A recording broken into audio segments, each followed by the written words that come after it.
देखने में ये जगह आपको वीरान लग सकती है, लेकिन इस जगह को लेकर दुनिया की दो सबसे बड़ी आबादी वाले देश में सरगर्मी तेज है।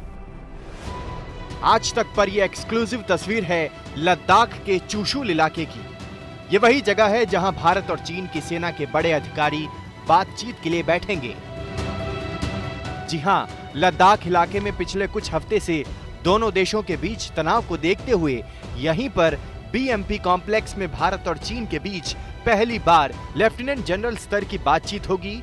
हालांकि बैठक में दोनों तरफ से ब्रिगेडियर स्तर के एरिया कमांडर भी मौजूद रहेंगे। कई दौर की बैठकें हुई थी, पहल हुई थी, लेकिन फिलहाल अभी तक सभी बैठकें बेनतीजा साबित हुई। अब सभी निगाहें शनिवार को लेफ्टिनेंट जनरल स्तर की बैठक पर टिकी हुई हैं, जो लाइन ऑफ एक्चुअल कंट्रोल पर ही चुशुल में मीटिंग पॉइंट जो तय किया गया है भारत और चीन के बीच में, वहां पर यह बैठक होगी। मौजूदा विवाद में अब तक की सबसे ऊंचे स्तर की मिलिट्री बातचीत होगी। भारतीय दल का नेतृत्व लेह के 14 Corp commander lieutenant general Harinder Singh करेंगे। लेफ्टिनेंट जनरल हरिंदर सिंह इससे पहले मिलिट्री इंटेलिजेंस के डायरेक्टर जनरल थे। उन्होंने कुछ महीने पहले 14वीं कोर के कमांडिंग अफसर की जिम्मेदारी संभाली है। दोनों देश के बीच स्थानीय कमांडर और मेजर जनरल स्तर की अब तक कम से कम 10 बार बातचीत हो चुकी है, लेकिन सब बेनतीजा रहा। ये दोनों देशों के बीच में एक सहमति बनी थी 1962 के जंग के बाद कि यदि कोई भी सीमा विवाद होता है तो उसको सीमा पर ही जो है सुलझाने की कोशिश होगी, जिस पर चीनी सेना के प्रतिनिधि और भारतीय सेना के प्रतिनिधि मिलेंगे। 1962 के बाद ही चुशुल एक जगह है जहां पर 1962 के जंग में भारतीय सेना को उतारा गया था जहाज़ों से। वहीं पर इस मीटिंग पॉइंट को बनाया गया है और तब से अब तक लगातार यहाँ पर अलग अलग स्तरों पर सेनाओं के बीच, दोनों देशों की सेनाओं के बीच बैठकें होती हैं। सूत्रों के मुताबिक भारतीय पक्ष इस बातचीत में पैंगोंग त्सो, गालवन वैली और डेमचोक में तनाव कम करने का ठोस प्रस्ताव रख सकता है। पूर्वी लद्दाख के ये वो 3 अहम इलाके हैं जहां करीब 1 महीने से दोनों देशों के बीच तनाव बना हुआ है। हालांकि ये साफ नहीं है कि भारतीय सेना का प्रस्ताव क्या होगा, लेकिन सूत्रों के मुताबिक चीन की घुसपैठ को लेकर उसका रुख बेहद सख्त रहने वाला है।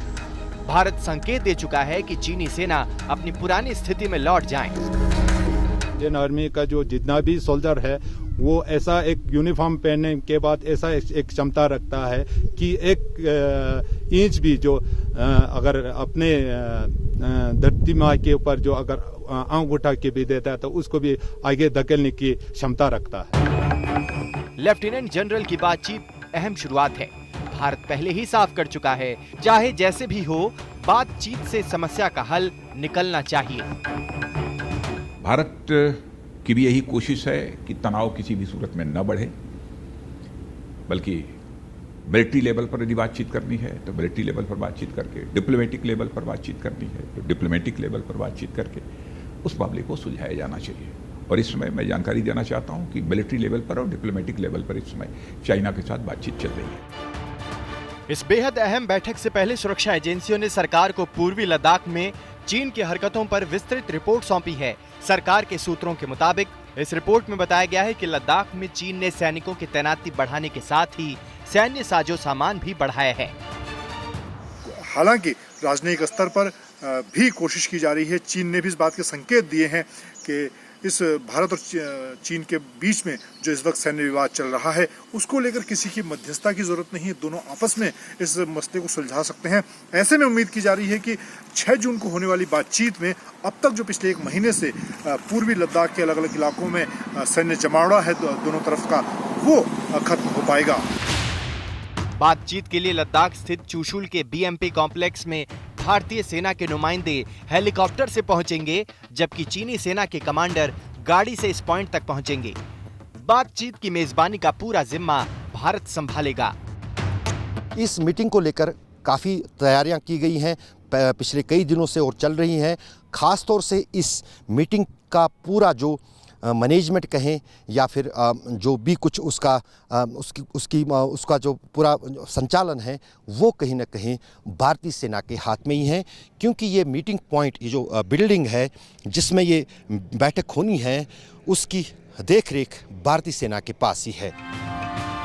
उम्मीद है कल की बातचीत दोनों देश के बीच अब तक के तनावों को खत्म कर दें। इंतजार कीजिए कल का। हर्षिल से मंजीत नेगी के साथ अशरफ वानी, आज तक।